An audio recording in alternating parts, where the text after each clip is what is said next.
Hey, what's up guys? MKBHD here. Samsung just dropped the Galaxy S25, and you know I had to get my hands on it. So today, we're diving into the differences between the Galaxy S25 and the Galaxy S24. We'll be comparing everything from the design and display to the camera, performance, and software, just to see what a year of upgrades gets you. Is it worth upgrading from the S24? Stick around to find out. Alright, let's kick things off with the design. Right off the bat, you'll notice the S25 keeps the premium vibe we saw on the S24, but with some subtle tweaks. We're talking even slimmer bezels around the display this time around. Samsung is calling it their Infinity O Plus display, and it really does make for an even more immersive experience. Another thing I noticed was a slightly rearranged camera bump on the back. It's still got that sleek, integrated look, but the positioning of the lenses is a bit different. Not a huge change, but something you'll spot if you're familiar with the S24. Now, flipping it over, the S25 comes in some really slick new colors. We've got this awesome matte finish on my unit, which not only looks great but also does a fantastic job of hiding fingerprints. Samsung definitely stepped up their game when it comes to the overall feel and hand. Of course, we've still got the IP68 water and dust resistance, which is pretty much a standard feature at this point, but still good to see Samsung isn't cutting corners. Okay, let's talk about this display, because that's always a big deal with Samsung flagships like the S24. We've got a gorgeous 6.8-inch dynamic AMOLED panel on the S25. It's still rocking that buttery smooth 120Hz refresh rate, which makes scrolling through menus and gaming super responsive. But Samsung's claiming a bump in peak brightness this year.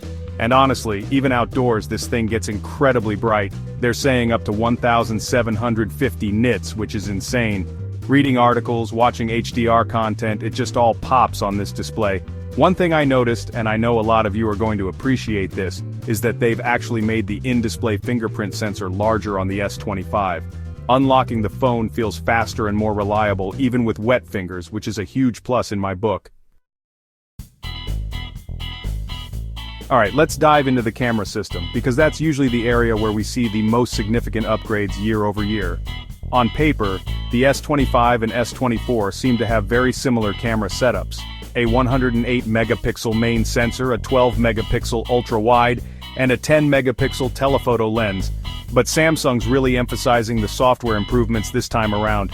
They've implemented what they're calling an AI Scene Optimizer Pro, which uses machine learning to automatically adjust your camera settings based on what you're shooting. And I have to say, in my testing so far, it does a really impressive job. Portraits look super sharp, and even in low light, the S25 manages to pull in a ton of detail. I'm going to have to do some more in-depth testing to really put this camera through its paces, but my initial impressions are very positive. Under the hood, the Galaxy S25 packs the latest and greatest Snapdragon processor. I know a lot of you were hoping for big performance gains over the S24, and I'm happy to report that this thing absolutely flies. Apps open instantly, multitasking is a breeze, and even demanding games run flawlessly on high settings. We're also seeing faster RAM and storage speeds on the S25, which definitely contributes to the overall snappiness of the phone. Battery life is another area where Samsung has made some solid improvements. The S25 packs a slightly larger battery than its predecessor, and combined with the more power-efficient processor, you can easily get through a full day of heavy use without needing to reach for the charger. Speaking of which, the S25 supports even faster charging speeds this time around, so you can juice it up to 100% in no time.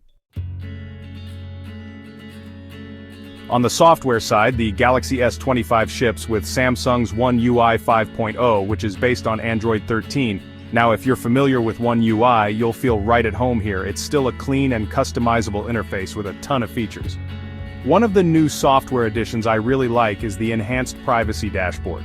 This gives you a comprehensive overview of all the permissions you've granted to different apps, making it super easy to manage your privacy settings. Samsung has also improved their DeX feature, which lets you connect your phone to an external monitor and use it like a desktop computer. With the S25, DeX is even more powerful and versatile, making it a viable option for productivity on the go.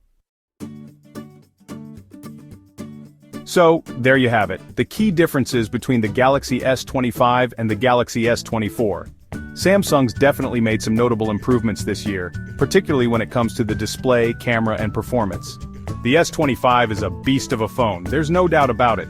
But is it a worthy upgrade from the S24? Well, that really depends on your needs and budget. If you're rocking an S24 and are happy with its performance, you might not feel the need to upgrade just yet. However, if you're looking for the absolute latest and greatest from Samsung, with a stunning display, a top-of-the-line camera system, and blazing fast performance, then the S25 is definitely worth considering. Let me know in the comments which one you think is worth the upgrade. Don't forget to hit that like button and subscribe for more tech videos. Thanks for watching.